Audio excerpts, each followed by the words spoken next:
Alright guys, and today we're taking a look at the Books of Magic Omnibus Volume 1, and I have never read this prior, not even the original Books of Magic, the miniseries 1 to 4 by Neil Gaiman. It was just a series that never really interests me that much. I'm not a huge fantasy fan or magic fan. I like it, but it's not my go-to genre. However, I decide why not open this up? The original stories by Neil Gaiman, I did like Sandman quite a bit for the most part, though there were some volumes that didn't really work for me. So I was kind of just going into this blind, didn't know anything. The main character on the cover looks like Harry Potter. I mean, come on, look at him. He's Harry Potter. But yes, I went completely blind in with this series. And so this is a big omnibus. This is one of probably the biggest omnibus I've ever read, if I'm going to be honest. I can't think of one that's bigger right now. But this contains, first off, the miniseries, the thing that started it, Books of Magic 1 to 4, which is the series by Neil Gaiman. But then we get right into Books of Magic 1 to 32. So that is 32 issues of the main series on top of the miniseries. And then you also get mini spin-offs like Mr. E 1 to 4, Arcane Annual number 1, The Children's Crusade 1 to 2, and these are all Vertigo. So we're talking about much bigger issues than the typical issues, or at least a few pages, if not more.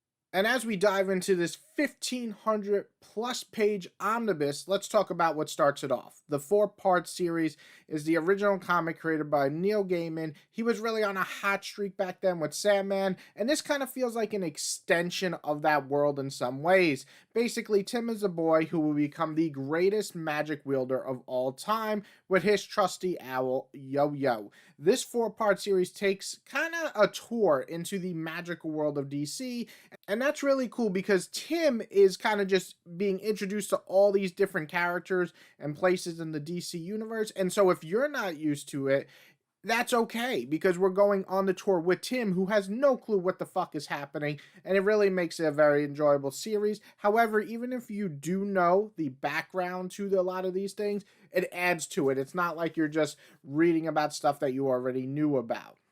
And this 4-part mini really just encapsulates what Tim is and who he is and how he's kind of at a crossroad where he might become this evil piece of shit overlord magic user in the future or become the greatest hope ever. So you have that kind of story idea or story tone going through the rest of the series or the main series of this book.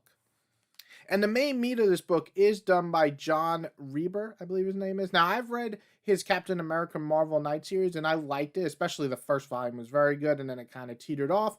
But I really liked what he did here with Tim growing up. This is really a coming-of-age story with lots of magic. Tim is put into situations that might make him end up hurt or almost dead, from facing off against creatures who try to kidnap him, to dealing with succubuses, to going through just puberty, which, come on, that's in itself a fucking nightmare. This book gives us a lot of real life situations to go over.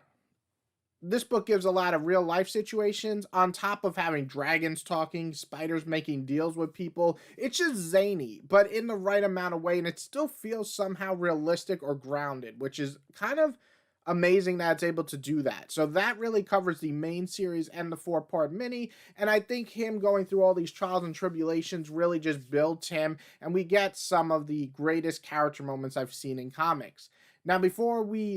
Now, I will say that the side stories, the in-between stories in here, are probably the weakest part of the entire omnibus. Now, they do add to the overall lore, but some of them are weaker than others, and none of them are as good as the 4-part mini from Neil or the main series by John, which makes it feel less impactful overall when I'm reading it. I wouldn't say that there are any bad storylines, except for maybe that E 4-part mini series, but none of them reach the main series or the mini, which to me are all 4 out of 5 moments. And I gotta mention the art, which is just fantastical. It's mostly done by Peter Gross, who does a phenomenal job, kind of, like I said, giving us a realistic sense of the world. Like, you can feel like you're in this world, but also adding in crazy shit like talking dragons. That is probably one of the craziest parts of this whole series for me. But there's other awesome things, awesome creatures that are either horrifying to look at or just really fantastical, which is a kind of nice mix between the realistic world that Tim lives in and also the fact that we get really cool character designs. I really love the look of Molly and Tim and pretty much the whole side cast on top of the fantastical creatures that we have here. But my real kind of selling point to you guys is, do you like characters? Because that I feel is the best part of this series. I feel like sometimes the storylines just kind of meander a little bit and they're just not that interesting in terms of like a plot point. But Tim's growth through this series is just absolutely wonderful, in my opinion. Molly is an excellent character as well. That's his love interest, but also she's her own character and you get to grow with her, which is excellent. Leah becomes a favorite of mine throughout, which at first I just didn't like her, and then by the end of this book I felt so much feelings for her and I felt so bad for her. And even supporting cast like Tim's dad and all help build up this realistic feel to these characters despite being in a very magical world. So if you're into character growth and watching them grow as you read, I think this book does that the best part about the entire series. So overall, I'm going to stop talking because I'm talking too much, but this was an awesome surprise. Now listen, I do love reading omnibuses, but sometimes I sit down, read them, and they are just not what I wanted. I'm looking at you, Alien Volume 3, but this one was everything I wanted. This is me jumping in blind and just going in and enjoying the ride. And I even went and bought volume 2 because I liked volume 1 so much. So that's saying something if you're asking me. So yeah, I'm going to go with a 4 out of 5. I think the main series and the mini are so good that the side stories, even if they're weaker, you could kind of just read through them pretty quickly. They're mostly 1 to 2 shots, 4 at the most. So they're not too bad. I just wish that almost they weren't in here because this might have been maybe a 5 out of 5 or at least a 4.5. But as it stands, it's still a 4 out of 5. It's 1,500 plus pages. Go pick this one up if you like magic, if you like characters that grow throughout the series, or if you just like awesome art, because the art is a big plus here. So go and pick it up.